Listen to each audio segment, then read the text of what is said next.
The secret of change is to focus all of your energy not on fighting the old, but on building the new. I didn't write that.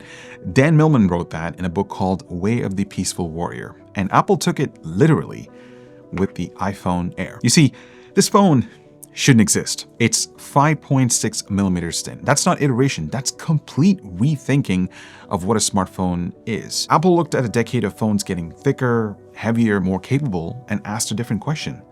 What if we went the other way? What if thin and light was capable? And the end result is a piece of brilliant engineering. Bold design, titanium frame, A19 Pro chip, a plateau that features their densest logic board to make room for the battery. It's got ceramic shield 2 on the front, and before I even forget to mention this, it's only 165 grams. That's 20% lighter than the iPhone 17 Pro. On paper, that might not sound like much, but holding them side by side, you can immediately notice a difference. The Air's lightness is its biggest strength. But the market didn't approve. Sales plummeted. It became one of Amazon's most frequently returned iPhones. So much so that they slashed the price by 30% just to move inventory. Apple even pulled the production of the iPhone Air entirely. Because here's what the market told Apple loud and clear. We don't want different thinking. We want better battery life. We want 2 to 3 cameras. We want value. And yet the Air launched at a premium price. It delivered compromised battery life and shipped with a single camera. I mean, think about it for a second. For just $100, you can easily step up to the iPhone 17 Pro that gets you 3 cameras instead of 1, significantly better battery life, stereo speakers instead of mono, that's pretty bad on the iPhone Air, ProRes video recording, and it's actually smaller in size since it features a 6.3-inch display instead of a 6.5-inch display on the iPhone Air. I mean, it's not even a fair fight. It's an easy pick. I think Apple got their pricing completely wrong with the iPhone Air. They charged you a maximalist price for a minimalist phone. The Air covers all the basics you need in a smartphone. I've actually been daily driving this for the past 7 months, and in many ways, it actually made me appreciate how something simple can be enough. There are times where I'm frantically looking for my phone, patting down my pockets, checking the couch cushions, only to realize that it's been sitting in my pocket the entire time. I just couldn't feel it. That's how light this thing is. The first few weeks were absolutely a honeymoon phase. I was obsessing over the sheer thinness of this phone. People were just very curious about this. They always ask me, hey, like, can I actually hold this for a second? I want to try it out before I decide between the Pro or the Air. It's a conversation starter. It's just so light to a point where every other phone, including my Pixel Fold, my iPhone 17 Pro, they all feel like bricks now. And perhaps I think the biggest flex is when you're lying down on a couch or if you're in bed consuming content, this phone, it doesn't cause you any strain on your hands. You can hold it for hours trying to, binge watch your shows and still not feel anything. I mean, try that with your Pro Max and your wrists will remind you exactly why those phones have those names. And here's the thing that actually shocked me, the hardware. I mean, it's held up remarkably well. I've been rocking this thing caseless for the past 7 months, dropped it a couple of times, not intentionally, obviously, and it's been pretty much immune to any damage. The build quality is awesome. The titanium frame, it's arguably more durable than the iPhone 17 Pro. I mean, I actually managed to drop my 17 Pro. I know I have buttery fingers. You clearly tell that I've scuffed up the 17 Pro versus the Air is pristine. The ceramic shield 2 on the front has also held up pretty well. I mean, the engineering here is genuinely impressive, guys. But then came the real issues. iOS 26. Man, what an absolute disaster. Here's where the Air's compromises start compounding on each other in the worst possible ways. Not only does the new fancy liquid glass UI take up precious system resources, but the bugs. Oh my God, the bugs. Let's start with Safari. Search results would render the text split in half, like someone took scissors to the web page. Spotify glitched out and created this persistent white box at the top of the screen. The lock screen time just kept shifting left or right randomly, so I had to reset my wallpaper every other day just to center it again. iMessage sometimes flat out refused to let me pick photos to share because the virtual keyboard decided to take full priority over the on-screen gallery. Speaking of the keyboard, the spacing and the alignment between the keys were just off. It really triggered my OCD.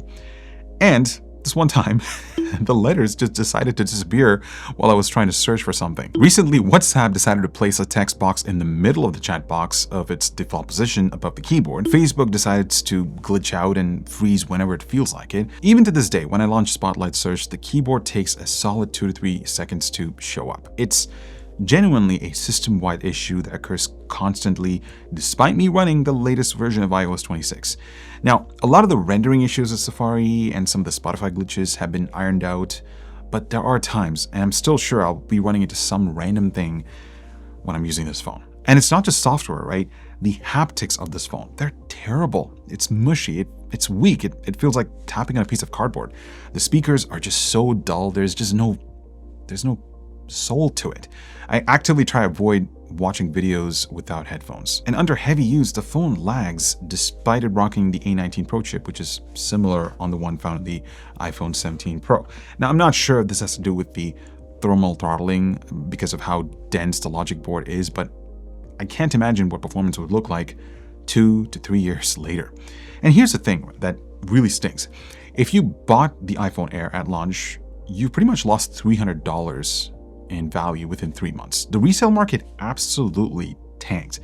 People who paid $1,000 are now seeing them sell for $650 to maybe $750. I mean, you would think that iPhones would retain their value, but the iPhone Air did make the cut, especially in a short period of time. But you know what? Let me tell you the things that actually surprised me in a good way. Starting with battery life. I know. Everyone said it was terrible. It barely lasts you a day. But I found it quite the opposite. You see, most day one reviews don't really give you the full picture because a lot of manufacturers, including Apple, have integrated some sort of algorithms within their operating system to learn your usage and improve battery performance over a long period of time. So things like putting apps to different sleep states, changing the processor behavior depending on your app, optimizing background processes of the OS depending on your usage throughout the day. And my usage was a bit mixed. I spend most of my days tied down to my desk, either scripting, researching, editing, or producing something. And so I don't get to spend that much time with my phone, but if I do, I manage to get around 5.5 hours of screen on time. And that's when I'm pushing the battery, streaming music, using Google Maps or wireless CarPlay, messaging, Instagram, etc., which is pretty darn impressive. But if I add YouTube to those tasks, then yes, it does drop significantly to about 4.5 hours. So it's certainly not the battery champion. The competition, especially on the Android side with high-density silicon carbon batteries, is very promising and they deliver. But the point I'm trying to make is I've never really had anxiety with the battery running out quickly.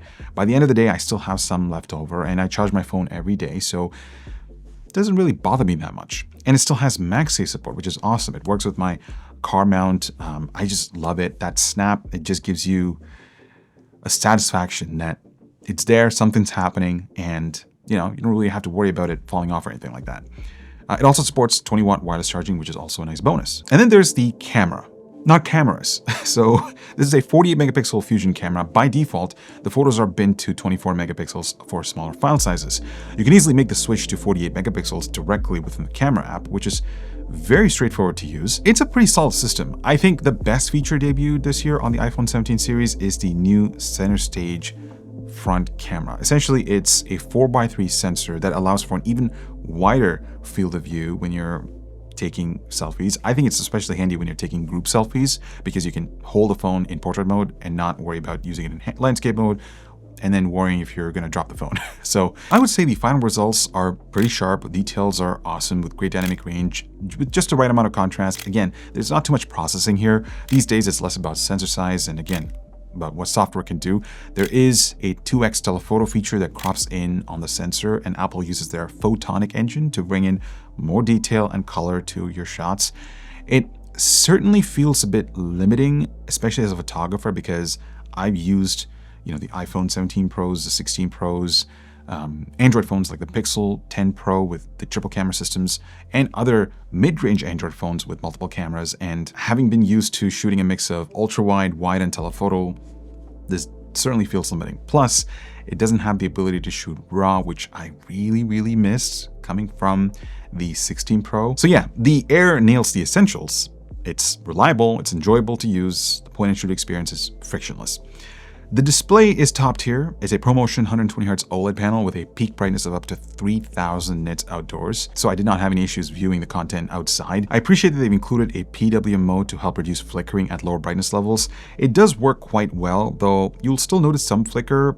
Again, it's a great display for watching content, but I think that we've reached peak display in 2026. I feel like all displays, they almost look similar to my eyes. One might be calibrated differently than the other. But yeah, if you're coming from a 2-year-old phone, I don't think you're gonna notice a huge difference in display quality, but rather the brightness improvements is certainly a welcoming touch. So here's the contradiction that I've been living with for the past 7 months. Apple has built a phone that's thin enough to redefine what a smartphone can be. It's got a gorgeous display and surprisingly good battery life for my use case. But then they paired it with iOS 26 and the bugs. It really made me question the reliability of an iPhone. They gave it a single camera when people expect versatility. They gave it terrible haptics and a mono speaker when people demanded a premium experience. And they also price it like a flagship when it delivers something that truly a mid-range phone would actually offer. Here's what Apple didn't understand. We can't afford to be a minimalist with our primary computing device. I mean, the iPhone is your lifeline. It's your camera, it's your navigation, it's your communication hub, your entertainment center. And in some cases, it can also be your work machine or your work device. You can't ask people to compromise on that for the sake of thinness. And as much as I hate to admit it, the iPhone Air is a commercial failure. The market was right to reject it at its price. But you know what?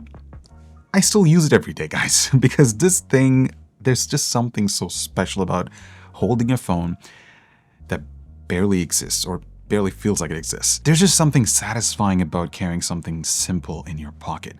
The Air actually reminds me of the iPhone mini. Remember that phone? It created this passionate, small fan base, a niche market of people who genuinely loved what it represented.